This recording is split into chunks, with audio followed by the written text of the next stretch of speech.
গোপাল, আজ সকালে যে মালগুলো এসেছে সেগুলো সব রেকর্ডে তুলেছো তো? হ্যাঁ ম্যাডাম, আমি সব মালগুলো ঠিকঠাক নামিয়ে দিয়েছি। আচ্ছা ঠিক আছে, ওকে। ম্যাডাম, ও আমার বোন, গ্রাম থেকে এসেছে। নমস্কার ম্যাডাম। নমস্কার। আচ্ছা গোপাল, তুমি তোমার বোনকে এখানে ডেকেছো কেন? কোনো সমস্যা হয়েছে নাকি? না না ম্যাডাম, কোনো অসুবিধা নেই, সবকিছু ঠিক আছে। আসলে কদিন পর আমার বোনের বিয়ে, তাই বিয়ের আগে একবার বড় সাহেবের সাথে দেখা করতে নিয়ে এসেছি। বড় সাহেব বলেছেন বিয়ের আগে ওকে একবার দেখতে চায়।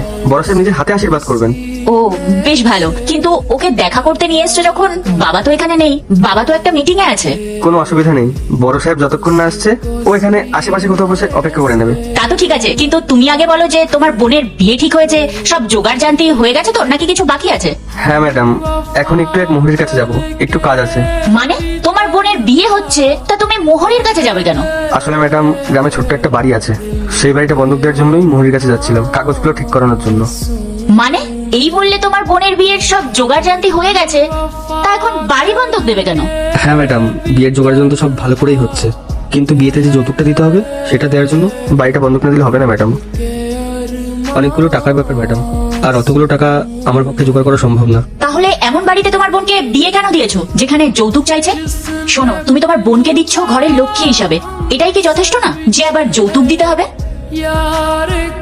এরপর কি হলো সেইটা দেখার আগে এই দুইটা ছবির ভিতর থেকে যে কোনো একটা ছবিকে ভালোবাসে থাকলে ভিডিওতে লাইক করে চ্যানেলটি সাবস্ক্রাইব করে দাও। আর যদি না করো তাহলে আমি বলবো তোমরা ছবি দুইটাকে ভালোবাসো না, আর কমেন্টে লিখে দাও আমি। দেখো, তুমি যদি চাও আমি ওদের সাথে কথা বলতে পারি, আর বুঝিয়ে বললে ওরা ঠিক বুঝবে। তুমি যখন পারছো না তাহলে এত চাপ নিচ্ছ কেন? না না ম্যাডাম, এটা আপনি কি বলছেন? আপনি ওদের সাথে কথা বলতে গেলে ওরা যদি খারাপ ভাবে আর তারপর আমার বোনের বিয়েটা আটকে দেয়, তখন আমার বোনের কি হবে? ম্যাডাম, আজ পর্যন্ত এমন ঘটনা আমাদের পরিবারে কখনো ঘটেনি, আর আজ যদি এমন কোনো ঘটনা ঘটে তাহলে আমরা সমাজের কাছে মুখ দেখাতে পারবো না। আপনার এসব কিছু করার দরকার নেই ম্যাডাম, আপনি শুধু বড় সাহেবকে নিয়ে বিয়েতে আসবেন, তাহলে আমরা খুশি।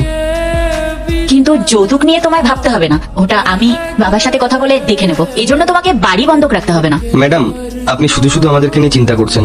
আমাদের মতো গরিবদের জীবনে এরকম ঘটনা ঘটেই থাকে। বাবা মা চলে যাওয়ার পর বোনকে তো আমি মানুষ করেছি, আর এবারেও কোনো রকমে কষ্ট মষ্ট করে বিয়েটা ঠিক দিয়েই দেবো। আর একবার বিয়েটা দিতে পারলেই আমি একটা হালকা হয়ে যাব।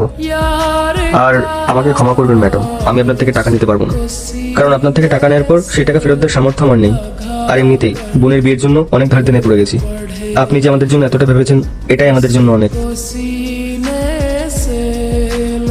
দেখো গোপাল, আমি তোমাকে টাকা ধার দিচ্ছি না, তোমার বোন তো আমার বোনের মতন, তাই না? আর তুমি এত বছর ধরে আমাদের এখানে কাজ করছো, তুমি আমার ফ্যামিলির মতোই, তোমার কোনো প্রবলেম হওয়া মানে তো আমাদেরই প্রবলেম হওয়া, তাই না?